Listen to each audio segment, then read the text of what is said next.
a algum homem, mulher, quando Deus dá a algum homem ou a alguma mulher este carisma fundacional, como foi o caso de Santa Teresa, depois a sua obra prolonga-se no tempo, naqueles que se têm como seus filhos e filhas, como seus.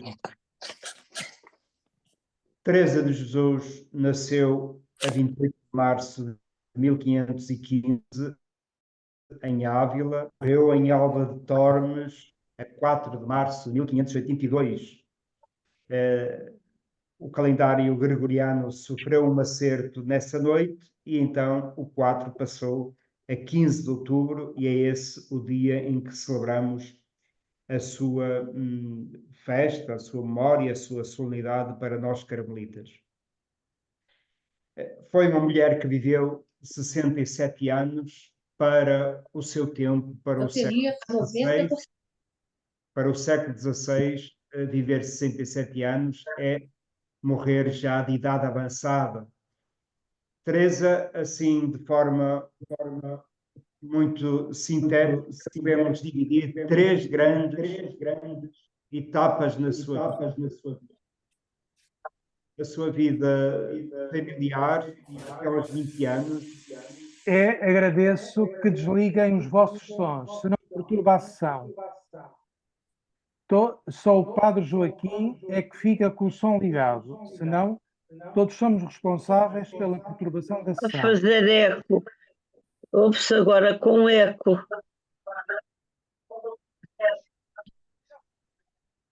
Peço o favor que todos vós desligais o vosso som. Pronto, estava a tentar dizer que a vida de Santa Teresa se divide em três grandes períodos. Desde o seu nascimento até aos 20 anos, que estes 20 anos contemplam a sua vida familiar, a sua infância, a sua juventude, depois o seu discernimento e aos 20 anos entra no Carmelo da Encarnação em Ávila, no Mosteiro da Encarnação, que será com certeza um dos espaços que ireis visitar. Este mosteiro tinha sido fundado cerca de 100 anos antes de Santa Teresa lá entrar. Quando entra neste Carmelo e aqui inicia a sua vida de carmelita. E há um outro período que se isola na sua vida, que é dos 20 aos 40 anos.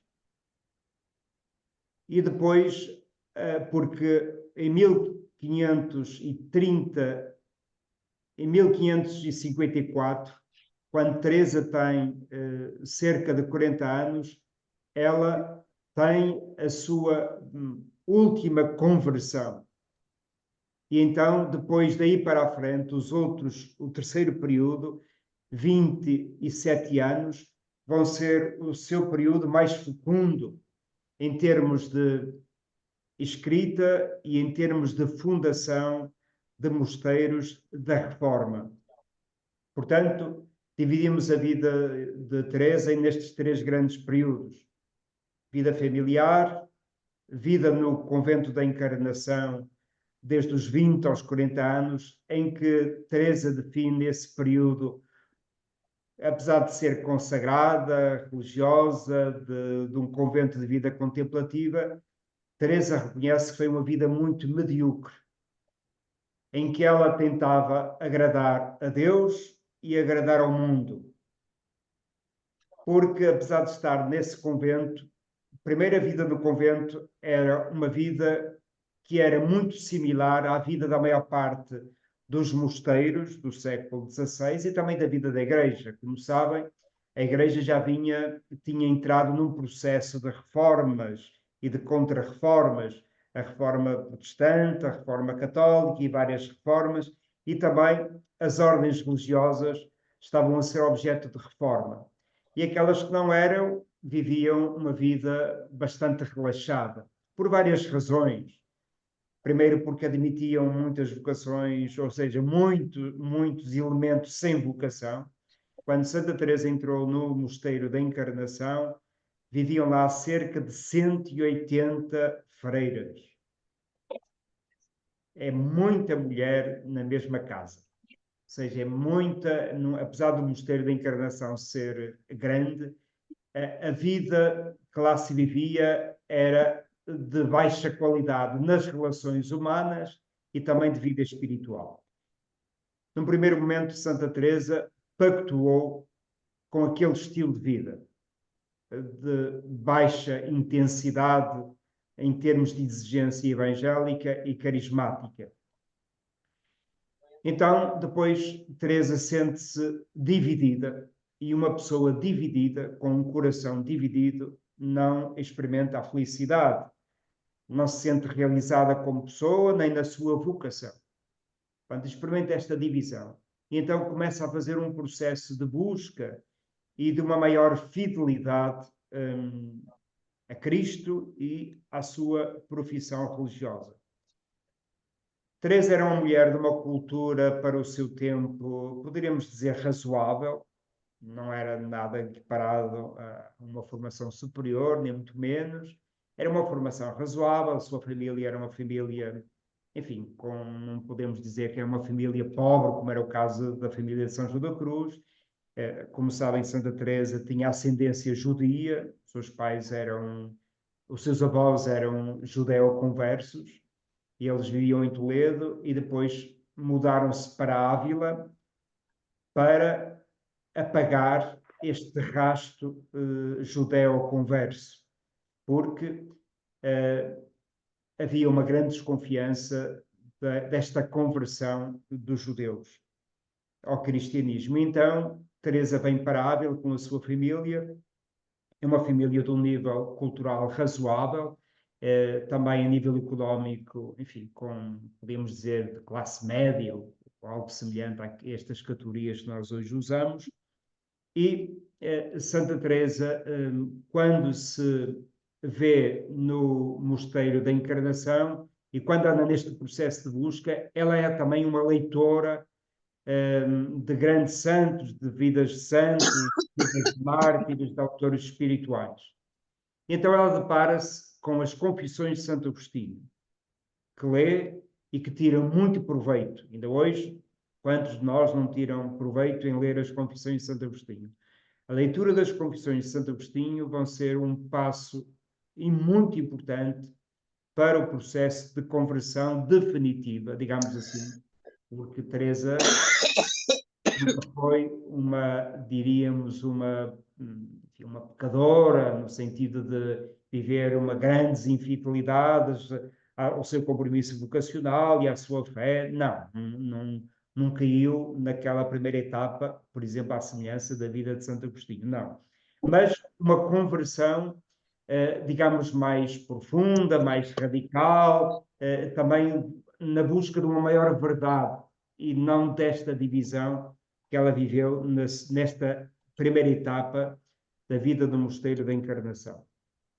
Então, ela começa a partilhar com algumas irmãs também deste mosteiro que estavam descontentes com este estilo de vida. Então começa a formar um pequeno grupo que ela toma segundo a imagem do Colégio de Cristo, ou seja, do grupo dos 12, dos discípulos, daqueles que viviam em maior proximidade com Jesus, e ela começa a partilhar as suas inquietações espirituais, vocacionais e reformistas com estas irmãs inquietas como ela. E neste processo de busca daquilo que Deus queria dela, ela, na Quaresma de 1554, depara-se de frente com uma imagem que estava lá no Mosteiro da Encarnação, uma imagem de Cristo muito chagado, um Cristo muito sofrido. E Teresa, que tinha visto várias vezes este Cristo, mas naquele momento ela sentiu-se olhada por ele e olhou de forma singular. Ela reconheceu que aquelas chagas era por causa das suas infidelidades, era por causa do seu pecado. era por não entregar tudo da sua parte ao Senhor e viver com maior fidelidade a sua vocação religiosa. E então é neste encontro com Cristo que tem esta expressão icónica, nesta imagem que tem diante de si, mas é um encontro naturalmente na sua intimidade, na sua interioridade. E então ela descreve no livro da vida esta conversão e diz ela, estava já a minha alma tão cansada desta divisão entre agradar a Deus e ao mundo que me atirei para o chão diante desta imagem com grande derramamento de lágrimas e disse a Jesus que não se levantaria dali enquanto ele não tomasse inteiramente o seu coração. Enquanto ele não a convertesse inteiramente, de forma que ela vivesse sem divisões, sem resistências, inteiramente para Cristo. E Cristo respondeu ao seu pedido. E a partir daqui, Teresa diz, comecei vida nova. Os teresianistas dizem muitas vezes que daqui começa, até aqui foi o Antigo Testamento de Teresa, a partir de agora começa a ser o seu Novo Testamento. Porque há um verdadeiro encontro com Cristo. Cristo passa a ser o Senhor da sua vida. E é daqui para a frente, até aqui Teresa, diríamos, é uma freira mais. Ou seja, não é nada, quer dizer, é uma freira entre muitas mais. Daqui para a frente, Teresa é uma mulher nova, é uma mulher empreendedora, é uma mulher arrojada, é uma mulher que quebra barreiras convencionais do seu tempo, da sociedade, da política, da economia, da igreja, quebra barreiras e torna-se claramente uma das figuras principais deste século XVI, que é um século tão especial, tão com tantas mudanças nos diferentes âmbitos da vida humana e também na vida eclesial e, neste caso, na vida da Ordem do Carmelo. Como sabem, a Ordem do Carmelo, a Ordem dos Carmelitas e das Carmelitas, vinha do século XII. Foi ali que nascemos, inspirados pela figura de Maria. Portanto, esta é uma ordem profundamente mariana. E o século XVI é marcado por um regresso às origens, por um regresso às fontes do Evangelho, às fontes da tradição, e dentro da Ordem do Carmelo também por um regresso às origens daqueles primeiros santos padres, são expressões de Teresa, como eles viviam entregues na solidão, à vida contemplativa, na beleza daquele Monte Carmelo, da Palestina, que é um monte todo cheio de beleza, que os primeiros carmelitas viam nesta beleza como que um derramamento da beleza de Maria, que eles sempre quiseram imitar. E então Teresa vai iniciar a reforma da sua ordem com este desejo de regresso às origens. Ou seja, Teresa entra no movimento reformista da Igreja, mas também no mundo cultural, não vamos no mundo literário, no mundo artístico, não vamos entrar aí, mas vamos entrar sobretudo neste movimento reformista que se dá na vida da Igreja do século XVI. E então, Teresa, com este grupo de irmãs, vai iniciar um novo estilo de vida. Teresa tem, claro, tem engenho humano, mesmo esta costela judia que ela possuía, como sabemos, o povo judeu tem uma arte especial para o negócio, para o empreendimento, e Teresa tem claramente esta dimensão empreendedora, sabe lidar muito bem com as diferentes instâncias sociais, eclesiais, políticas, sabe usar, nós os carmelitas falamos muitas vezes da manha teresiana. Teresa sabia usar a manha, que às vezes nós lemos no sentido pejorativo, negativo, mas ela usava esta manha para conseguir os fins reformistas da Igreja e para atingir os ideais do Evangelho. E então, ela, em diálogo com os seus superiores, umas vezes com os superiores da ordem, outras vezes com o bispo de Ávila, outras vezes com o núncio, outras vezes com o papa. Ela vai tentar conseguir as autorizações para poder fundar um novo convento na mesma cidade de Ávila, que é o convento que vocês também irão visitar, que é obrigatório. Há três lugares de visita obrigatória em Ávila, que é o Mosteiro da Encarnação, o primeiro onde Teresa entrou. Também, antes disso, o Convento dos Frades, que está alicerçado na casa natal dos pais de Santa Teresa, na casa natal de Teresa, onde Teresa nasceu, que é o nosso Convento dos Frades. Depois está o Convento da Encarnação, que é, entretanto, até o século passado, foi, digamos, da ordem da antiga observância, que nós popularmente às vezes dizemos os calçados ou as calçadas, mas no século passado o Mosteiro da Encarnação passou também para as descalças, para a ordem das descalças, portanto, para a mesma ordem reformada de Santa Teresa. E depois há este convento de São José, que é um convento muito pequenino, que é um convento que Teresa compra umas quantas casitas familiares, junta-as e faz o seu primeiro mosteiro, que é o berço da ordem dos e das carmelitas descalças no mundo.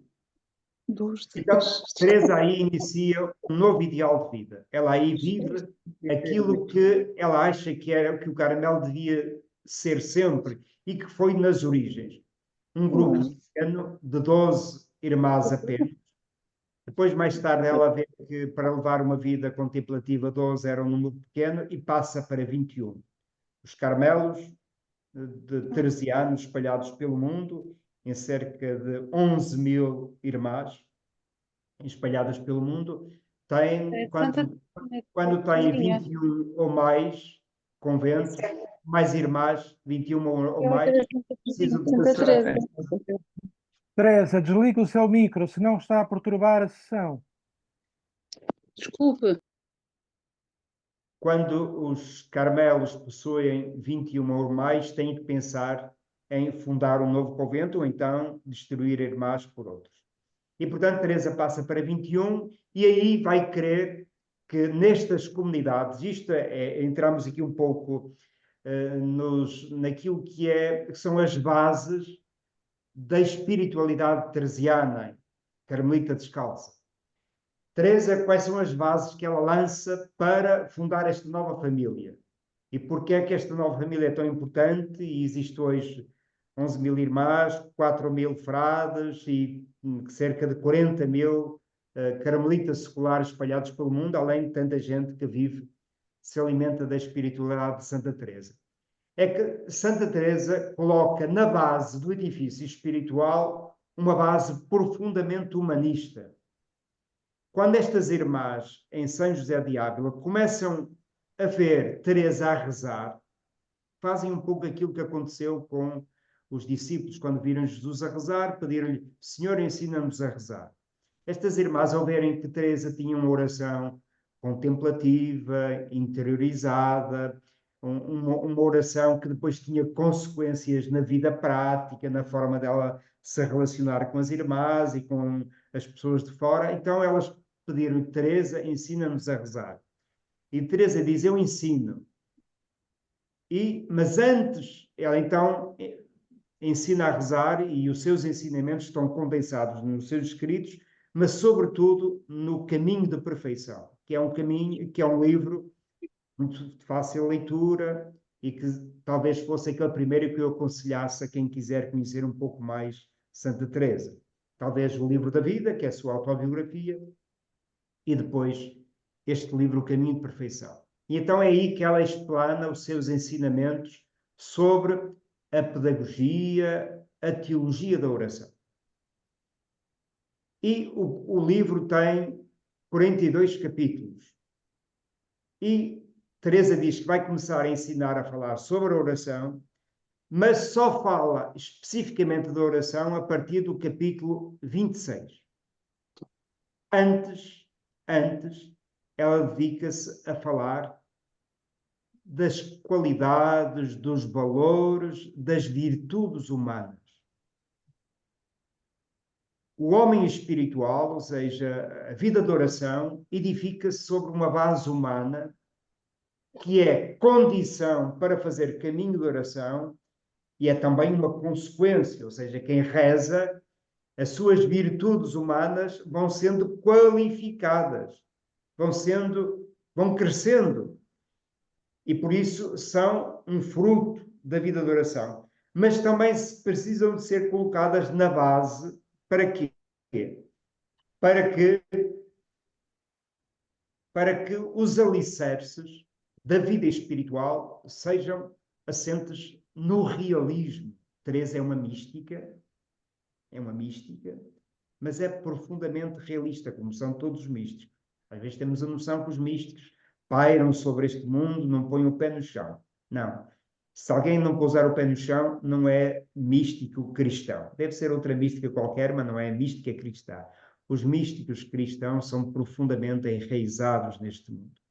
Então Teresa começa a dizer que quem quiser fazer caminho de oração, quem quiser ter vida espiritual, quem quiser crescer na sua fé, há aqui condições sem as quais não avança. E isto é a convicção dela, e a Igreja declarou a Teresa de Jesus doutora da Igreja, porque reconheceu que a sua doutrina é sólida, substancial, dá confiança. E, portanto, quem quiser fazer um caminho sério encontra em Teresa de Jesus uma mestra de vida espiritual, uma mestra de oração. E então Teresa vai colocar 4 grandes virtudes para fazer caminho espiritual, que são as virtudes da humildade, que ela define como andar em verdade.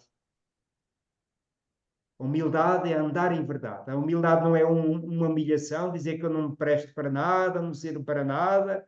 Não é isso. A humildade é viver em verdade, diante de Deus e uns dos outros. É assim que Teresa define a humildade. Viver em verdade. Conhecer-se. Esta é uma palavra-chave. Conhecimento próprio. Fala-se muito do socratismo teresiano.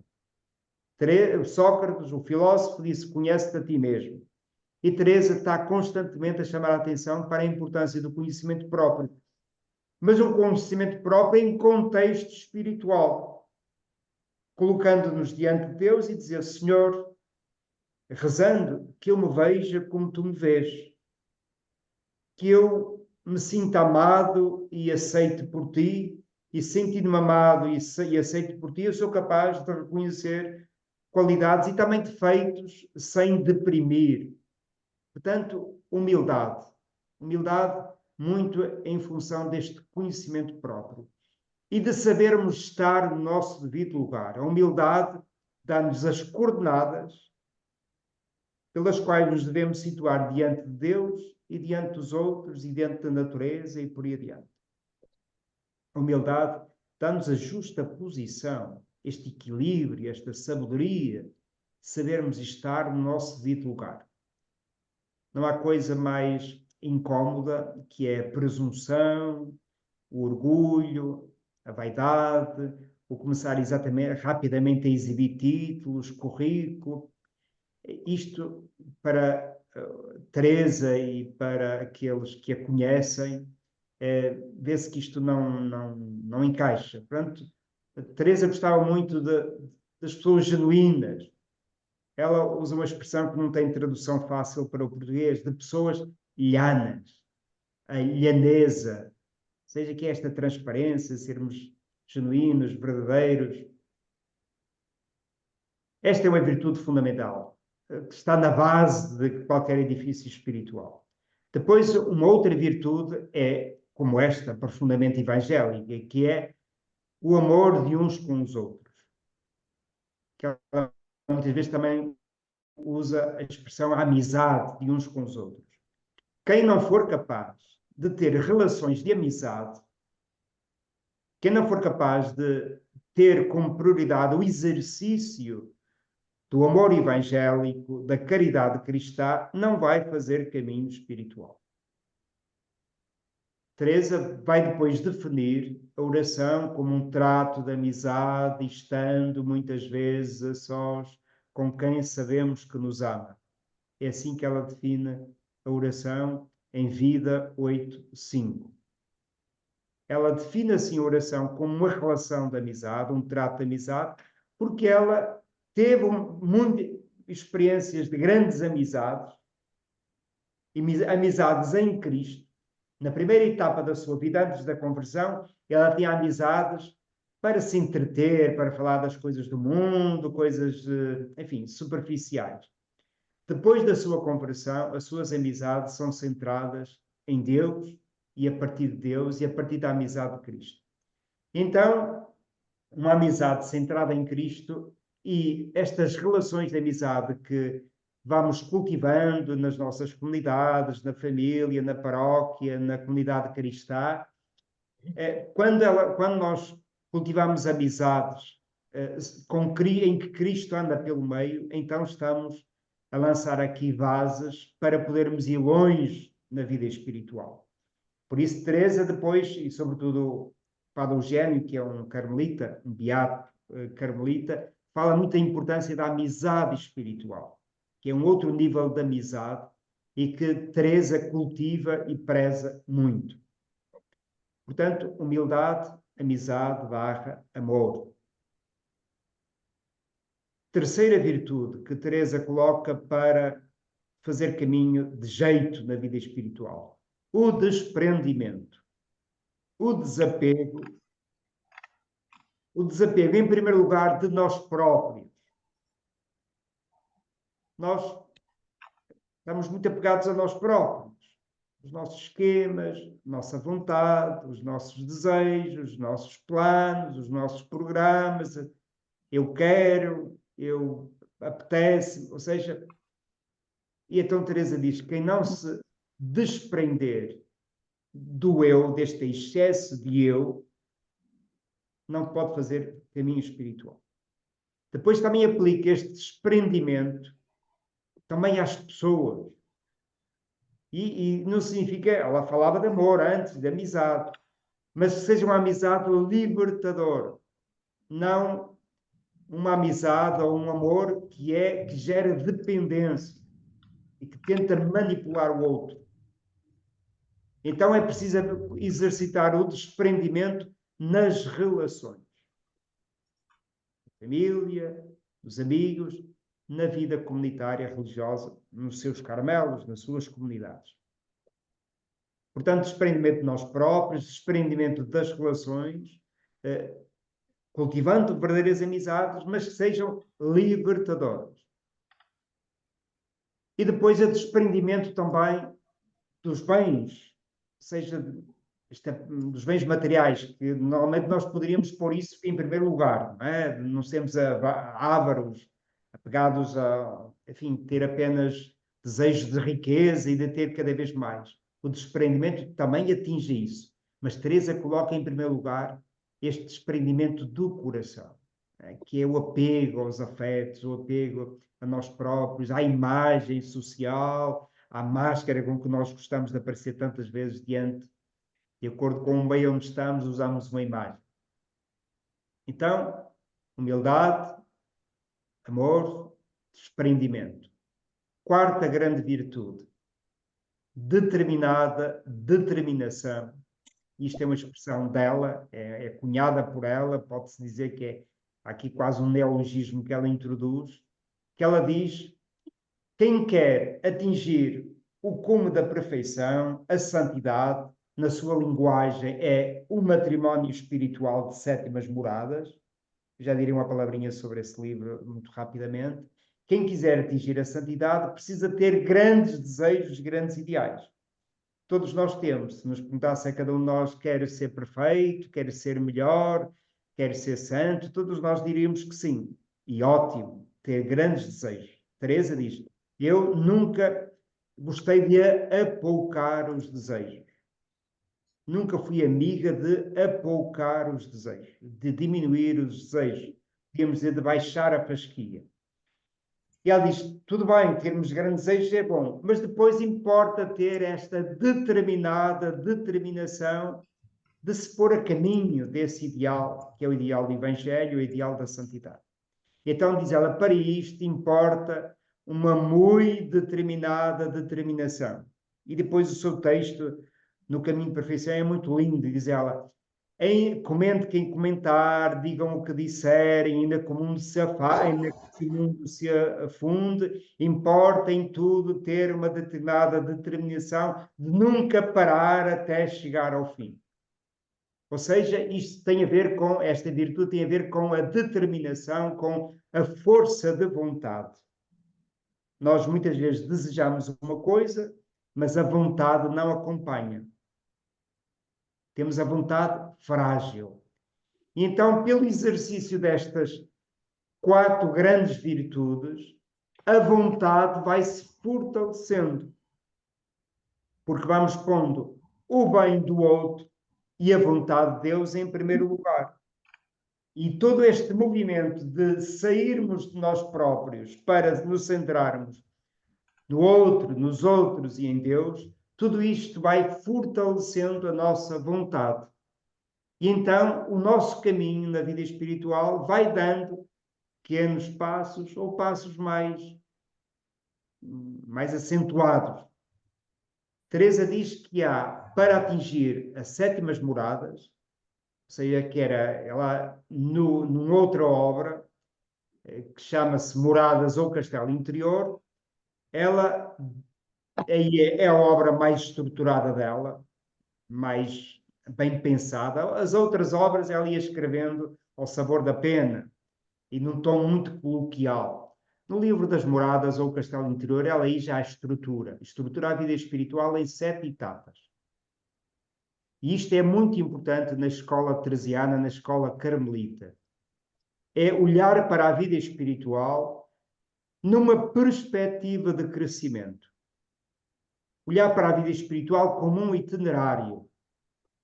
Porque nós podemos ter vida espiritual, mas estagnada. Podemos andar a vida a rezar muito, ou exercitar virtudes, mas nunca discernirmos ou descobrirmos qual é a meta a seguir. Porque, como nós em todas as áreas da vida vamos crescendo, fazemos a escola primária, o liceu, a licenciatura, o mestrado, por aí adiante, ou seja, em termos escolares e académicos, ou seja, tudo na nossa vida passa por diferentes etapas. Ora, o Carmelo ensina, com Teresa e João da Cruz, ensina que a vida espiritual também tem etapas e nós precisamos de conhecer estes itinerários. Para quê? Para também nos ajudar, estes itinerários ajudam-nos a discernir a nossa vida espiritual, a saber mais ou menos, sem obsessões, mas saber mais ou menos em que etapa estamos e o que já recebemos de graça e agradecemos ao Senhor, que Deus já nos deu de caminho, mas também o muito que temos para percorrer. E então vamos por um dos meios para passar a uma etapa e a outra e a outra. E Santa Teresa diz que para chegarmos a esta última etapa da vida espiritual, então importa sobretudo esta força de vontade, esta determinação de não querer parar, de recorrer a todos os meios para ativar este caminho e ir de etapa em etapa. Sr. Paulo António, quando achar que devo interromper, diga-me com toda a liberdade, está bem? E então, ela, das sugestões, das dicas que nos deixa para fazermos caminho, são várias e todas elas muito importantes. Porque Teresa era também uma pedagoga. Se quisermos, era uma mistagoga. Ela tinha uma preocupação. Ela dizia também um termo muito engraçado que nós não usamos na nossa linguagem, mas percebemos. Ela dizia, escrever, o meu desejo é engolosinar as almas. Engolosinar as almas. Ou seja, abrir nelas o apetite para irem mais além. E então, um dos meios que ela aconselha são boas leituras espirituais. Teresa, desde a sua família, a sua mãe já era afeiçoada a bons livros. Alguns não os melhores, mas outros sim. E incutiu em Teresa o gosto pela leitura. E entravam, sobretudo, livros espirituais. E então, diz ela, quem quiser fazer vida espiritual tem que andar em diálogo constante com os santos, que são os grandes autores de literatura espiritual. Então, termos andarmos sempre à volta de uma leitura espiritual. Como sabem, o Carmelo tem, além da oração litúrgica, da Eucaristia completa, da oração litúrgica completa e da Eucaristia, tem 2 horas de oração. Uma pela manhã e outra pela tarde, oração silenciosa. Isto é para todos, para os frades, para as irmãs, para os seculares, é um bocadinho mais, tendo em conta a vida ativa que tem, profissional, familiar, baixa um bocadinho a fasquia. E ela dizia, este tempo de oração silenciosa, às vezes é duro, todos os dias, 1 hora pela manhã, 1 hora pela tarde, às vezes, o que é que eu hoje tenho para dizer ao Senhor, o que é que tens para me dizer, às vezes aquilo torna-se um pouco árido. E Teresa dizia, tende sempre ao vosso lado um bom livro espiritual. Não para fazer da capela uma biblioteca, mas para que a leitura de um trecho de vida espiritual vos possa recentrar na relação amorosa com Jesus. Portanto, leitura espiritual. Segundo, muita disciplina. Quando decidimos, programamos ter um tempo de oração diário, depois não voltamos atrás. Porque ela diz, quem diz, eu vou fazer este compromisso de rezar 15 minutos por dia, meia hora por dia, ou vou fazer o esforço de ir à Eucaristia diária. Ela diz, quem faz este esforço, esta determinação, e diz que o vai dar a Deus esse tempo, de forma exclusiva a Deus, todo o tempo é de Deus, mas esse é um tempo exclusivo, e se depois volta atrás, é como dar-lhe um presente e voltar a retirá-lo. Como seria triste se alguém nos desse um presente e a seguir não o pede a seguir. Pois ela faz essa comparação. Portanto, disciplina tem a ver com a força da vontade. Depois, outra ajuda é as boas amizades espirituais. Quem começa a crescer na vida espiritual tem desejo de partilha espiritual. Quem tem vida de oração precisa de falar da sua oração com alguém. Pode ser o diretor espiritual, mas não tem que ser necessariamente o diretor espiritual. O ideal é que seja com pessoas das nossas relações com quem possamos falar espiritualmente. Teresa dizia uma coisa muito bonita. Se na vida nos juntamos para tantas coisas, por que é que não nos havemos de juntar para falar das coisas de Deus? Nos juntamos para falar de futebol, da política, falamos de tantas coisas, eram coisas tão banais, porque não, ela não falava, não citava estes exemplos, mas ela dizia, se na vida se juntam para tantas coisas, por que não juntar-se para falar das coisas de Deus? Ou seja, a importância da amizade espiritual, da partilha espiritual. Outra ajuda, bons mestres, encontrar um bom mestre de vida espiritual. Teresa de Jesus teve imensos diretores espirituais, imensos confessores, e de várias espiritualidades. Por isso ela nos deixou, ou pelo menos temos este dever de sermos muito abertos, nós os carmelitas. Porque Teresa de Jesus foi dirigida por bispos, por sacerdotes diocesanos, por jesuítas, por dominicanos, naturalmente por carmelitas. Ou seja, Teresa teve um grande leque de orientadores espirituais. Também viveu franciscanos, também viveu de diferentes espiritualidades. Isto é muito importante, porque também ela foi enriquecendo a sua visão das coisas de Deus, também com outros contributos. E portanto, isto a respeito de ter sempre bons mestres. Mas ela não ficava presa a se calhar um diretor espiritual ajudava numa determinada fase. Mas como ela tinha uma grande evolução espiritual, estava sempre com grandes experiências de Deus, grandes graças também extraordinárias que Deus lhe quis dar a pensar na missão extraordinária que ela ia desempenhar. Então ela tinha necessidade de ir à procura de quem a confirmasse. E isto é outro aspecto muito importante em Teresa, que é o amor à Igreja. Teresa quis sempre estar em sintonia com a Igreja. Mas ela tinha uma experiência tão extraordinária que os confessores ou diretores espirituais mais pobres de experiência e de teologia, os mais pobres, muitas vezes não a compreendiam. Teresa teve várias vezes ameaçada pela Inquisição. A Inquisição chegou a reter a sua autobiografia. Foi retida para avaliação e ela poderia correr riscos, como muitos no seu tempo, ainda ia parar à fogueira. Não. Ou seja, havia uma grande desconfiança das pessoas Mas antes com do almoço, não é de experiência certeza. espiritual extraordinária e, sobretudo, se fossem mulheres. Havia uma grande desconfiança das mulheres que rezavam, porque podiam ter alucinações, podiam ter Se eu for à visões. casa de banho, isto Havia chega uma ao ou grande não? desconfiança. Havia uma grande desconfiança. E Teresa usou de todos os seus argumentos teológicos, que nós hoje consideramos teológicos. Por exemplo, quando lhe citavam São Paulo que diz, na igreja calem-se as mulheres. E Teresa, que era uma grande leitora da Sagrada Escritura, isso devia, se calhar, ajuda que está em primeiro lugar, da Sagrada Escritura, das partes da Sagrada Escritura que ela tinha acesso.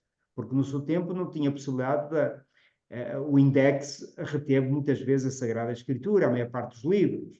Mas quando tinha acesso, pelo menos pelos sermões, de forma indireta, Teresa devorava a palavra de Deus.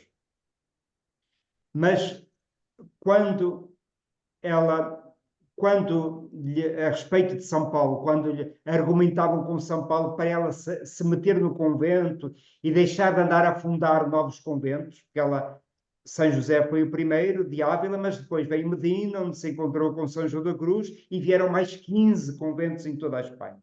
Foram 17 conventos. Então disseram-lhe, mulher, tu, como disse São Paulo, cala-te e mete-te no teu convento e não andes nem a fundar, nem a escrever. E Santa Teresa usou um argumento que hoje os teólogos usam, como é óbvio. Ela disse, se me querem falar de São Paulo, não falem apenas desse versículo. Olhem a todas as cartas de São Paulo e a toda a Escritura e vejam se o Cristo, quando andou pelo mundo, se ele aborreceu as mulheres. Ou seja, por isso é que hoje um movimento mais feminista, no sentido positivo, e às vezes não tão positivo, hoje encontra em Santa Teresa claramente uma mulher que foi uma profeta no seu tempo. Ou seja, se antecipou muito a reivindicar o lugar da mulher na Igreja e na espiritualidade e neste campo da vida de oração, porque não era reconhecida. De tal forma que, mesmo a ordem que ela reformou, juntamente com São João da Cruz, o encontro com São João da Cruz é muito bonito, dá-se em Medina del Campo. Ele era muito mais jovenzinho, ela encontra-o recém-ordenado e vê que também está inquieto com o ramo dos frades. As irmãs já estavam em reforma e ela também quis reformar os padres, o ramo masculino. E encontra em João da Cruz, vê a sabedoria dele e vê o desejo espiritual que ele tem, e então convida-o para se unir a ela e empreender a reforma dos frades. E eles começam a reforma, depois começam a entrar novas vocações, novos padres, alguns da antiga observância aderem à reforma, mas chega um tempo, sobretudo já na reta final da vida de Santa Teresa, em que os próprios frades reformados por ela têm vergonha de dizer que são fundados, reformados por uma mulher. Então, durante muito tempo, houve um senhor italiano, mas que vivia em Espanha, um Nicolau Doria, que foi um geral da ordem, que quis apresentar-se ele como o formador da ordem. E perseguiu todos aqueles que eram os verdadeiros discípulos de Santa Teresa, como São João da Cruz. E, portanto, só para dizer como o movimento e a mentalidade tão clericalista, tão machista de então, tentou apagar a obra esplendorosa que Teresa fez no seu tempo. E que depois esteve bastante na penumbra, não só neste movimento pré-conciliar e conciliar, é que recuperamos, nós carmelitas e a Igreja toda, é que recuperamos o espírito mais genuíno de Santa Teresa de Jesus. Este humanismo, esta suavidade, esta pedagogia, esta palavra autorizada que ela tem nas coisas do espírito, nas coisas espirituais, no campo da oração. É impossível quase encontrar na vida da Igreja um tratado de oração que não tenha que citar Santa Teresa de Jesus, porque ela foi declarada em 1970 pelo Papa Paulo VI como a primeira doutora da Igreja. Até aí, a Igreja só declarava homens doutores da Igreja. Teresa de Jesus foi a primeira mulher declarada doutora da Igreja. E então, a partir daí, já tinha começado este movimento, é que se começa ainda a recuperar muito mais o peso que esta mulher tem na vida da Igreja, na vida da espiritualidade, que ultrapassa em muito a vida da nossa ordem, ou seja, Teresa é da Igreja, Teresa, aliás, ela terminou a dizer: morro filha da Igreja. Ou seja, para nos dizer que ela entregou toda a sua vida à Igreja, e ao dizer isto, ela diz: morro filha da Igreja, porque ela teve medo que a pusessem fora da Igreja, que a excomungassem. Porque ela foi uma mulher, pela escrita, pela fundação de conventos reformados, e então ela tem um outro livro que se chama o Livro das Fundações. É um livro que muitos comparam, tem uma certa semelhança com o livro dos Atos dos Apóstolos. O livro das Fundações é o livro, são crónicas, digamos, que Teresa escreveu das fundações destes conventos. As peripécias, as provas que esta mulher teve de passar, mas a esperteza que ela tinha para passar por meio das burocracias de então, por meio do protocolo, da diplomacia, a capacidade que ela tinha para levar por diante aquilo que ela achava que era aquilo que Deus lhe pedia. Nós, quando olhamos para Teresa, muitas vezes olhamos para a mulher dos êxtases, dos arrobamentos, a mulher profundamente mística, que o foi. Deus, quando quer que algum dos seus filhos ou filhas realize na Igreja uma obra para ficar a perdurar nos séculos, no tempo, dá-lhe graças extraordinárias. E Teresa recebeu graças extraordinárias. Mesmo quando lhe retiraram a Sagrada Escritura, ela foi rezar para junto de Jesus e dizer: como é que é possível que me tirem a tua palavra, o teu evangelho, onde eu posso contemplar-te como homem que andou nos caminhos deste mundo, desta terra? E Jesus diz-lhe: não te atrapalhes, minha filha, não tenhas medo. Eu sou o teu livro vivo. Lê em mim. Ou seja, eu não me deixo atar por estes condicionalismos históricos. Eu sou capaz de te infundir a sabedoria, a luz, a audácia que necessitas para levar por diante aquilo que é a minha obra. E realmente Teresa foi assim uma mulher firme que a levou por diante. Paro por aqui um bocadinho, se quiserem colocar alguma questão e se quiserem que fale mais alguma coisa, como vê, nunca. Obrigado, obrigado, Padre Joaquim, pela belíssima e profunda introdução, aperitivo que nos oferece a Santa Teresa num rosto tão humano, valorizando a sua dimensão humana e o seu traço como ponto de partida e como fundamento, o seu traço humanista como ponto de partida e como fundamento. Deixo-lhe aqui para continuarmos o diálogo por algum instante, talvez por mais 20 minutos, ou um quarto de hora, 20 minutos, e depois de duas questões ou três que lhe coloco, deixo também o espaço aberto às pessoas que aqui estão, indicando que será preferível colocarem as questões através do chat, por escrito, porque a nossa experiência nos diz que esta intervenção com microfones pode ser um pouco perturbadora. Sendo a voz em direto a mais rica, sem dúvida. Uma pergunta. Santa Teresa desenvolve esta dimensão da esponsalidade mística de um matrimónio espiritual, como falou e como todos nós sabemos. Diga-nos mais uma palavra sobre esta dimensão tão profunda em alguma espiritualidade cristã, mas profundamente na espiritualidade carmelita, esta dimensão esponsal entre a alma e o esposo que é Cristo.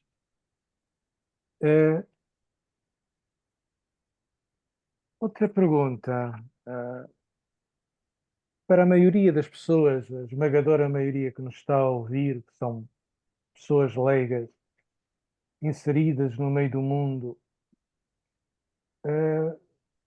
como é que a espiritualidade carmelita, que nós habitualmente ligamos a São João da Cruz, a Santa Teresa d'Ávila, portanto monges, mas é certo que também há ordens terceiras, e tão fecundas no nosso país, e tão fecundas ao longo da história. A pergunta que eu faço é como é que a espiritualidade carmelita pode inspirar a condição laical de homens e de mulheres mergulhados na problematicidade, no complexo, na diversidade do mundo em que estão inseridos, ou dos diversos mundos em que estão inseridas.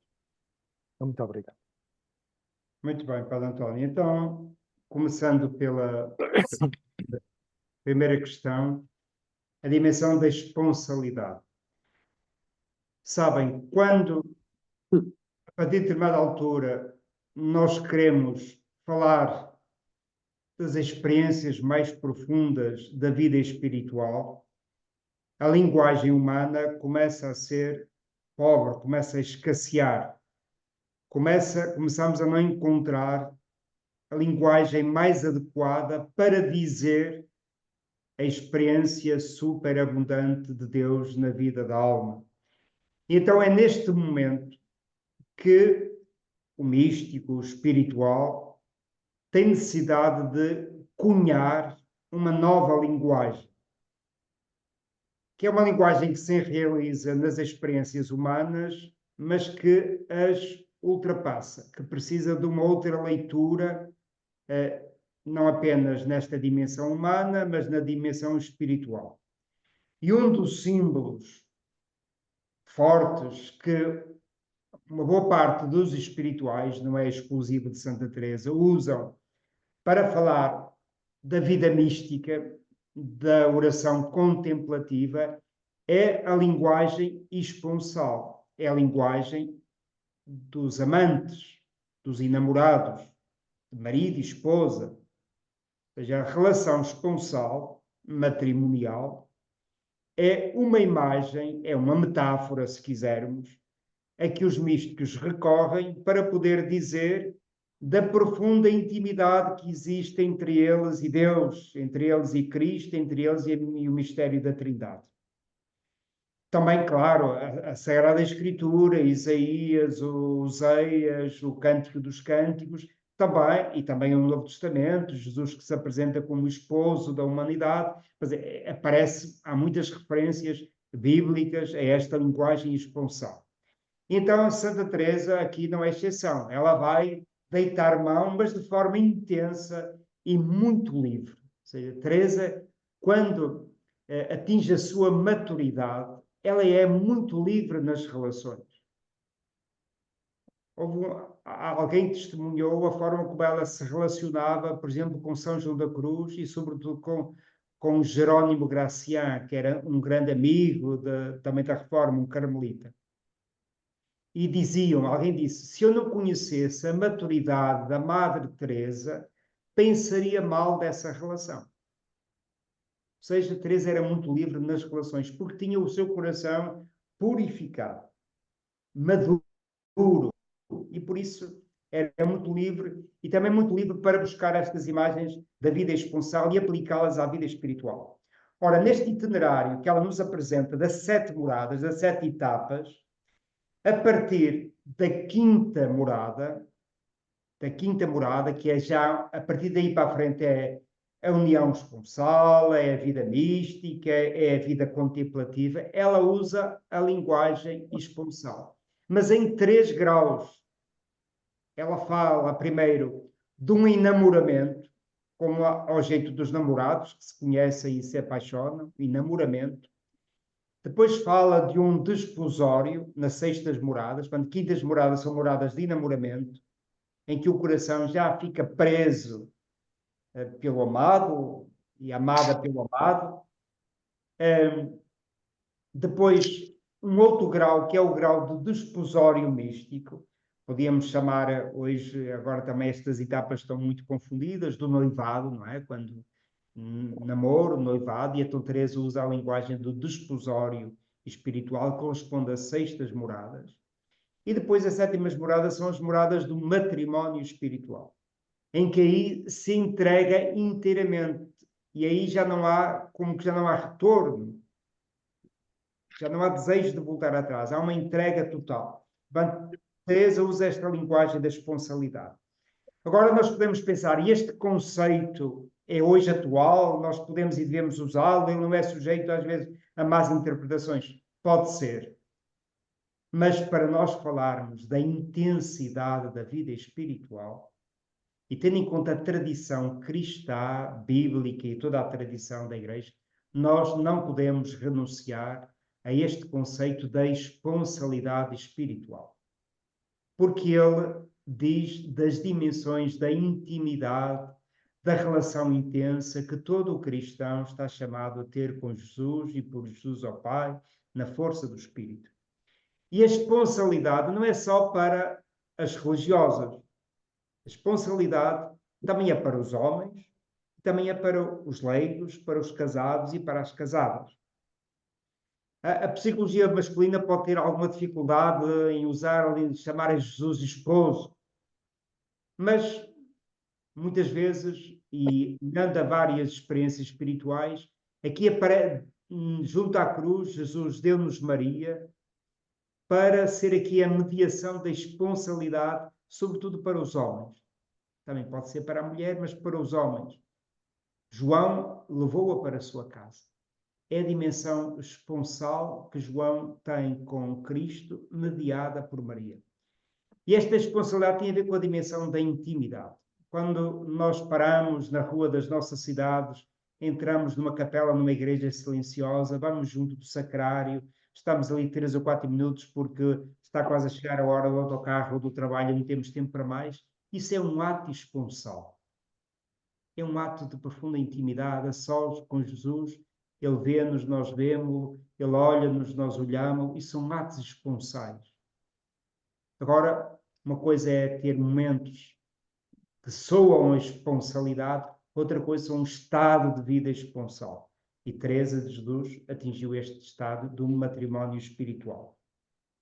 E aqui faço a ponte com a segunda questão que me colocava, que é, parece que apresentámos uma espiritualidade assim tão elevada, tão de alta intensidade mística, que pois os leigos que têm responsabilidades familiares, têm filhos, netos, têm emprego, têm contas para pagar, que andam enredados nestas lides domésticas, profissionais, familiares, eles também, esta vida mística, ou seja, esta etapa do matrimónio espiritual, também é para eles?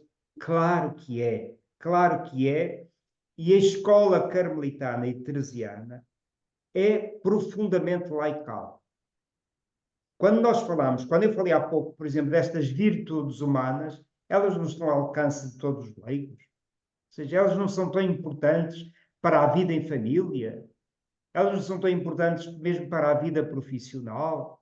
Ou seja, não há aqui tanta doutrina, tanta espiritualidade, tanta sabedoria que se podem enraizar na vida cotidiana de um leigo? Claro que sim.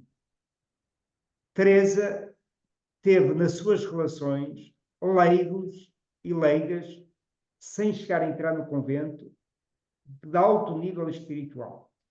João da Cruz dedicou o seu livro mais místico, que é A Chama de Amor Viva, a uma leiga. E para lhe dedicar aquele poema, aquela poesia de apenas 4 estrofes, de alta densidade mística, poética, literária, a uma leiga, é porque ele sabia que ela percebia dessas coisas. E, portanto, a espiritualidade carmelita entranha-se gradualmente. Não é uma espiritualidade do ascetismo, de carregar os leigos, porque nós temos a experiência com os nossos seculares, carregá-los com muitas devoções, muitas orações. Não, de maneira nenhuma. Em primeiro lugar, trabalhamos muito esta dimensão humana, porque ela é fundamental. E depois, cada um, segundo as suas circunstâncias de vida, chega, em termos de vida de oração, de vida mais expressamente espiritual, até onde lhe é possível. No resto, Deus vai suprir. Deus vai lhe dar, ele mostrando fidelidade no pouco que lhe é possível. Deus, olhando à generosidade naquilo que é possível, Deus vai lhe compensar e vai lhe dar, vai ajudar a fazer caminho. E estão aqui alguns, já vi aqui alguns dos nossos leigos, e eles sabem que o que eu estou a dizer é mesmo assim. Ou seja, não têm que deixar nada daquilo que já fazem.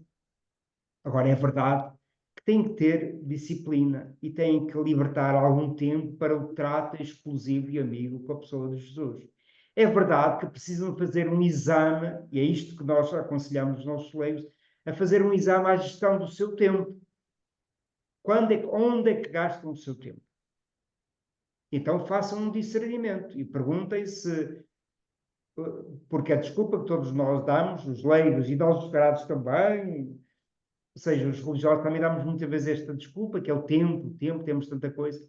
Em que é que gastamos o tempo? Há tempo que nós gastamos inutilmente. Então é preciso fazer uma gestão do tempo. Ele é um dom de Deus. Então onde é que eu quero empregar aquele tempo, os minutos do meu dia, das minhas 24 horas? Então eu vou conseguir libertar tempo também para ter momentos exclusivos para Deus. Claro, nós dizemos que toda a vida, uma profissão bem exercida, uma educação dos filhos bem cuidada, isso louva a Deus. Mas isso não é oração. Porque há quem diga que tudo é oração. Não. A Escola do Carmelo não diz que isso é oração. Oração é oração e trabalho é trabalho, educação é educação, cozinhar é cozinhar. Teresa dizia que entre as panelas também anda o Senhor. Está bem, mas ela depois rezava. Ou seja, é verdade que a oração deve se estender para a vida, mas ela só se estende para a vida se eu tiver momentos exclusivos de oração. Nisto, o padre Eugênio Maria, que é um carmelita já do século passado, morreu em 1967, ele teve esta preocupação, esta pergunta que o padre António fez. O Carmelo é muito bonito, tem 3 doutores, Teresa, Teresinha e João da Cruz, 3 doutores da Igreja. Então ele diz, mas isto tem que sair dos conventos. Então ele escreveu um tratado, assim grossinho, chama-se Quero Ver a Deus. Estamos a traduzi-lo para português, não temos a tradução em português. Em que ele faz exatamente, entre aspas, uma tradução destes 3 grandes mestres do Carmelo, Teresa, João da Cruz e Santa Teresinha do Menino Jesus, para o mundo laical e para os sacerdotes diocesanos. Porque ele também, o padre Eugênio, teve esta intuição que os sacerdotes diocesanos também precisam de descobrir esta dimensão da oração mais gratuita, mais recolhida, mais interior, mais contemplativa. Ele deu-se conta que o sacerdote diocesano reza, mas muitas vezes fica apenas pela oração vocal, litúrgica, e muito bem. Mas ele também diz que é importante abrir-se a uma oração mais contemplativa. Se Deus nos chamar a ela, porque há tantas pessoas que não avançam no caminho da oração, não chegam a ser contemplativas, ou seja, a chegar às quintas moradas, porque não têm quem as ajude, quem as desperte para isso. E então, nisto o Padre Eugênio é um bom pedagogo para ajudar a traduzir para o mundo laical esta espiritualidade que se vai conseguindo por pequenos passos. Primeiro é familiarizar-nos com a leitura destes santos. Teresa é muito coloquial. Ao início pode haver alguma dificuldade em começar a lê-la, mas depois a gente, quando se dá conta, parece que ela está aqui ao nosso lado a conversar connosco, porque ela escrevia como falava. E isto é uma vantagem. Pode parecer uma dificuldade para mentes mais racionais, mas para mentes espontâneas, não, é um diálogo que ela tem connosco e ela lê-se muito bem. E de vez em quando tem um humor que nos deixa a rir sozinhos mesmo. Portanto, só para dizer que vale a pena também fazer a tentativa. Bom, Obrigado. Da vossa parte, alguma questão neste âmbito da espiritualidade carmelita e de Santa Teresa que queirais colocar, sim, diretamente ao Padre Joaquim Teixeira?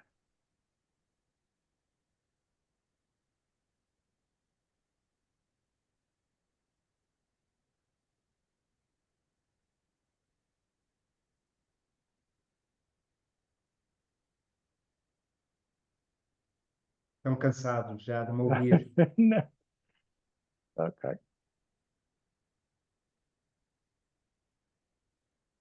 Tivemos 57 computadores ligados, portanto, está bem. Muito bom, muito bom. Muito bom, está bem.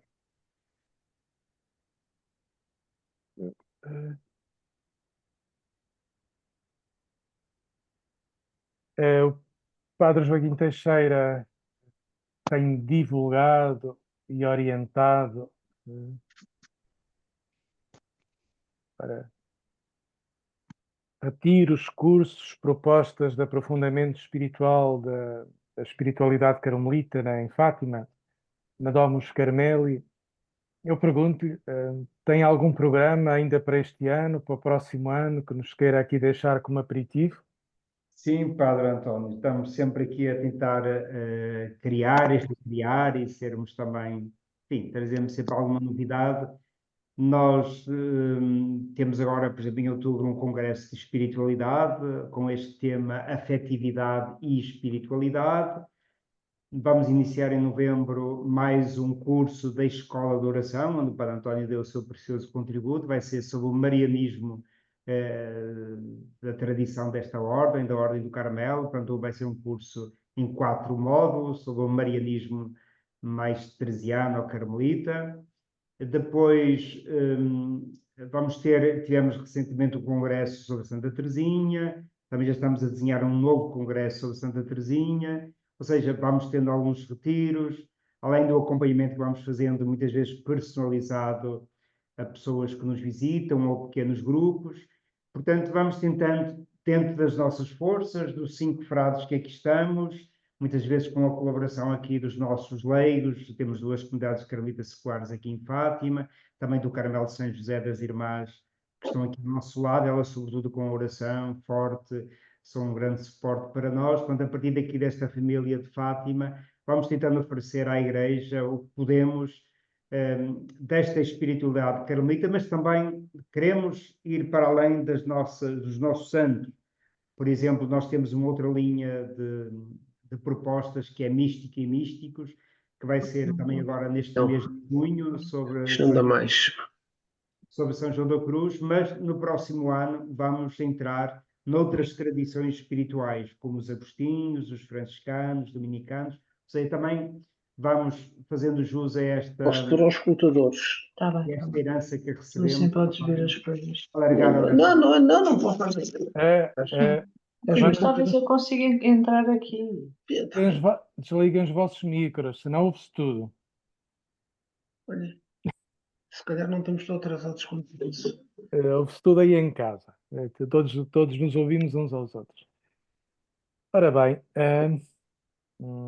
eu agradeço a disponibilidade do Padre Joaquim. Isto está a acabar, eu ouvi isto. Boa noite. Desliga o micro, João. Agradeço a disponibilidade do Padre Joaquim Teixeira de estar aqui conosco esta noite, a oferecer-nos do seu tempo e também a partilhar a sua experiência espiritual de carmelita, profundamente enraizada e também testemunhada através destas propostas de formação, de oração, de acompanhamento de pessoas. E todos sabemos, temos na Domus Carmeli em Fátima uma casa que nos pode acolher, que nos pode ouvir e que nos pode servir um quarto, um copo de água, uma refeição. Pronto, também. Sim, senhor. É isso mesmo. Uma belíssima refeição. Obrigado É. também por este momento. É um prazer também ser desafiado a partilhar convosco, olhem, um pouco daquilo que vivemos, daquilo que acreditamos, daquilo que nos apaixona, nos entusiasma, e desde já faço votos que façam uma boa experiência quando peregrinarem por terras de Espanha, por Ávila, mas não só, também no contacto com outras espiritualidades, outras histórias de santidade, que façam uma boa experiência e que aproveitem, e com certeza que vai ser marcante para as vossas vidas. Obrigado também por este. Obrigado. E nesse sentido de outras espiritualidades, já agora anuncio, no dia 19 de junho, às 19 horas, na Capela do Rato, lá no sítio, o padre António Júlio Trigueiros, que é um jesuíta e historiador da Companhia de Jesus, far-nos-á uma proposta de iniciação, de introdução a Santo Inácio de Loyola e à espiritualidade inaciana. Portanto, estamos todos convocados para a Capela do Rato, no sítio, a 19 de junho, às 19 horas da tarde.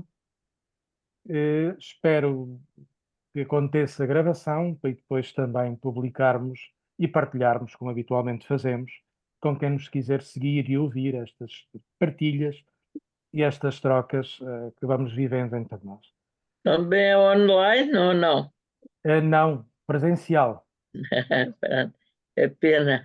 Não, mas eu disse, poderá haver a gravação que depois se publicará em diferido. Gravação. Sim, também é uma versão. Uma boa noite a todos, uma boa noite a todas. E Padre Joaquim, muito obrigado e até uma Noite, próxima. obrigado. Obrigada pela oportunidade de voltar a ouvir o Muito Padre obrigada. Joaquim. Muito obrigada a Obrigada. todos, especialmente ao Sr. Padre Joaquim. Muito obrigada. Muito obrigada. Boa noite. Boa noite. Muito obrigada. Muito obrigada. Boa noite, Boa noite. muito obrigada. Sr. Padre António Martins e Sr. Padre Joaquim. Obrigado.